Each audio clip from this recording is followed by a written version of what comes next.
ఎన్నిక అయిపోయింది, మేము ఓడిపోయాము, వాళ్ళు పెద్ద ఎత్తున గెలిచారు. No doubt. గెలిచిన తర్వాత చంద్రబాబు గారు ప్రమాణ స్వీకారం చేసిన రోజే ఇదే అయ్యన్న పాత్రుడు గారు జగన్మోహన్ రెడ్డి గారిని ఉద్దేశించి మాట్లాడిన మాటలు మనం ఒకసారి ప్లే చేద్దామా? ఒకసారి మీరు మరొకసారి ఇది ప్రజలకు చూపించాల్సినటువంటి అవసరం ఉంది నా ఉద్దేశంలో. చూడండి ఒకసారి.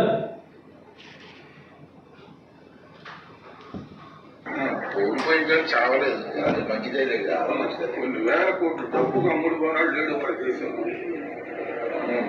ఆ డబ్బు పవర్స్కెళ్ళి ఓడిపోయాడు కానీ చావలేదు. ఓడిపోయారు కానీ చావలేదు. అలాంటి వ్యక్తిని మీరు ఈరోజు స్పీకరం చేస్తా ఉన్నారు. ఎంత వెకిలిగా, ఎంత అధ్వాన్నంగా, ఎంత అన్పార్లమెంటరీ, వ్యక్తుల పట్ల సంస్కారం లేకుండా, గౌరవం లేకుండా మాట్లాడేటటువంటి వ్యక్తిని ఈరోజు మీరు తీసుకొచ్చి స్పీకరం చేస్తూ ఉన్నారు. చూడండి ఒకసారి. ఇలాంటి వ్యక్తినేమో మీరు తీసుకొచ్చి స్పీకరం చేస్తుంటే దానిలో మీరు భాగస్వామ్యం కాలేదు, మీరు గౌరవంగా అసెంబ్లీకి రాలేదని మాట్లాడుతూ ఉన్నారు. అలాంటి వ్యక్తి అలాంటి చైర్లో కూర్చుంటే, అంత గౌరవప్రదమైనటువంటి చైర్లో కూర్చుంటే, ఇలాంటి ఆలోచనలు కలిగినటువంటి వ్యక్తి స్పీకర్ స్థానంలో కూర్చుంటే అసెంబ్లీకి వచ్చినటువంటి అన్ని పార్టీల వాళ్ళకి న్యాయం జరుగుతుందని మనము ఊహించగలమా?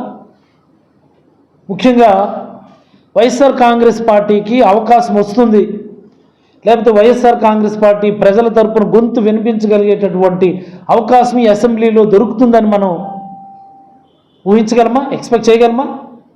ఇది సాధ్యమా?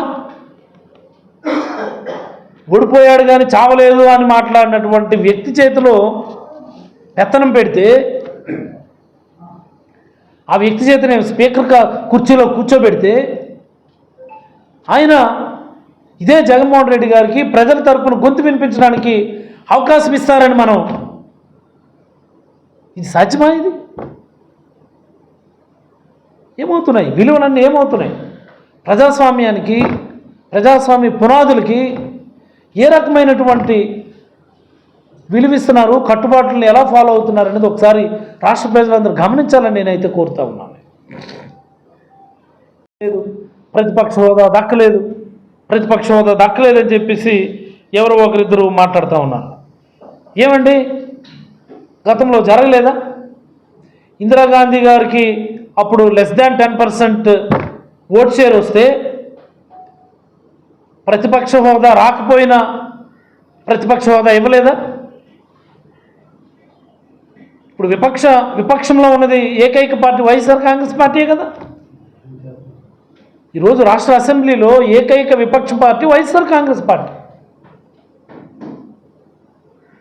హోదా రావాలి అంటే 15% సీట్లు రావాలి, ఓకే.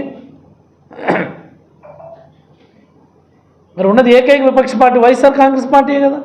విపక్ష హోదా ఇవ్వాల్సిన అవసరం ఉంది కదా, గౌరవించాల్సిన అవసరం ఉంది కదా. ఏమి గతంలో పార్లమెంట్లో జరిగింది కదా, <10% సీట్లు వస్తాయి ఇందిరాగాంధీ గారికి, అప్పుడు ఇచ్చారు కదా. ఇచ్చారా లేదా? నేను అడుగుతా ఉన్నాను. అదేదో గతంలో ఎన్నడూ జరగనట్టు, ఎక్కడ అలాంటిది జరగలేదన్నట్టు ఈరోజు దాన్ని చిత్రీకరిస్తూ ఉన్నారు. ప్రజాస్వామ్యవాదులందరూ దీన్ని గమనించాలి. ఈరోజు రాష్ట్రంలో ఉన్నటువంటి ఇంత అధ్వాన్నమైన పరిస్థితులు వస్తాయని ఏ సగటు పౌరుడు కూడా ఊహించుండడు గతంలో. దీనికి భారీ మూల్యం రాబోయే రోజుల్లో తెలుగుదేశం పార్టీ వాళ్ళ కూటమి చెల్లించుకోవాల్సినటువంటి అవసరం వస్తుందని నేనైతే బలంగా నమ్ముతూ ప్రజలందరికీ నేను ఒకటే విజ్ఞప్తి చేస్తా ఉన్నా.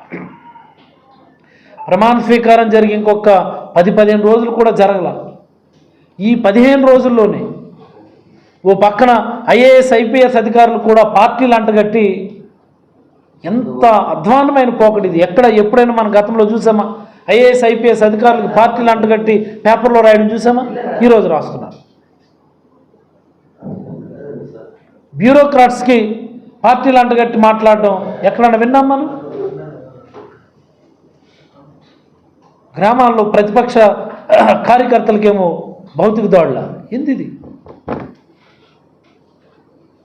ప్రజలందరూ గమనించాలని, ప్రజాస్వామ్యవాదులందరూ దీన్ని ఖండించాలని, మేధావులందరూ కూడా రాబోయే రోజుల్లో ఏకమై మనందరి గొంతు కలిసి మనందరూ కూడా నినందించాలని మనస్ఫూర్తిగా కోరుకుంటూ